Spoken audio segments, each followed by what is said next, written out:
తెలుగు సినీ పరిశ్రమలో ఎప్పటికప్పుడు అందరం మేము గొప్పోళ్ళమే, మా హీరో అంత దేవుడు, మా హీరో ఎంత దేవుడు, వాళ్ళందరికి ఎంత పెట్టాడు, వీళ్ళందరికి ఎంత పెట్టాడు అంటూ ఏదో పిఆర్ మేనేజ్మెంట్ సిస్టమ్స్ వాళ్ళు ఇచ్చినటువంటి సమాచారాన్ని బేస్ చేసుకుని పొంగిపోయేటటువంటి హీరోల సాక్షిగా, లేదా ఆదర్శకుడు అంత దేవుడు, ఈ నిర్మాత ఇంత దేవుడు అని ప్రొజెక్ట్ చేసేటటువంటి అద్భుతమైనటువంటి సినిమాలో చూపించే కథలు నిజ జీవితంలో చూపించేటటువంటి పరిశ్రమ సాక్షిగా, చివరికి కళ్ళ ఎదురుగుండా మీడియా సాక్షిగా, సోషల్ మీడియా సాక్షిగా చచ్చిపోయినటువంటి ఫిష్ వెంకట్ వ్యవహారంలో సోను సూద్కి, ఎవరైతే నటుడు సోను సూద్కి హ్యాట్స్ ఆఫ్ చెప్పాలి, కానీ ఆయన విషయంలోనూ బాధపడాలి.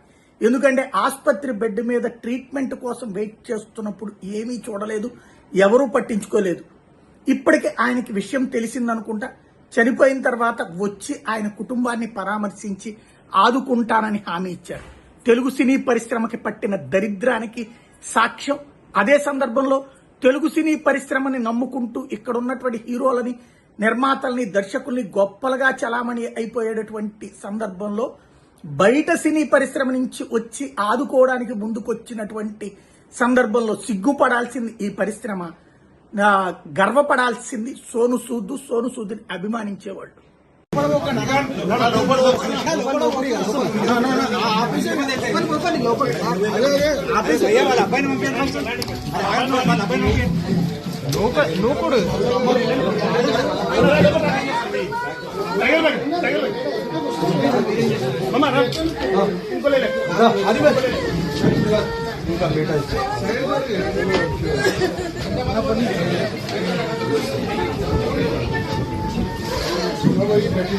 अब लगता भाई थोड़ा जल्दी मत करो।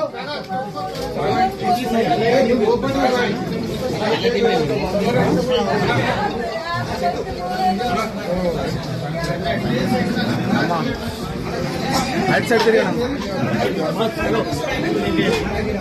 राइट साइड करिए, हम राइट साइड करिए सर। सर आओ सर बैठ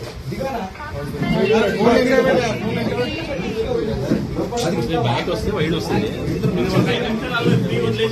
కొద్దిగా లోపు బయటికి వెళ్ళాలంటే వెళ్ళండి అన్న. వీడియో అన్న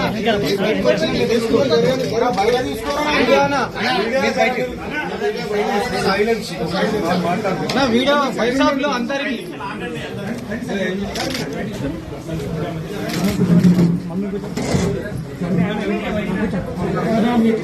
బయట వాళ్ళు మీరు అలా వీడియో అన్నా వీడియో వీడియో భయ్యా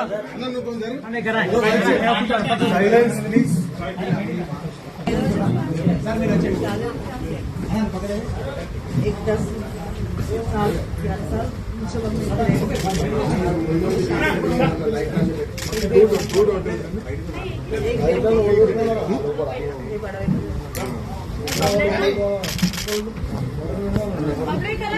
బబ్లు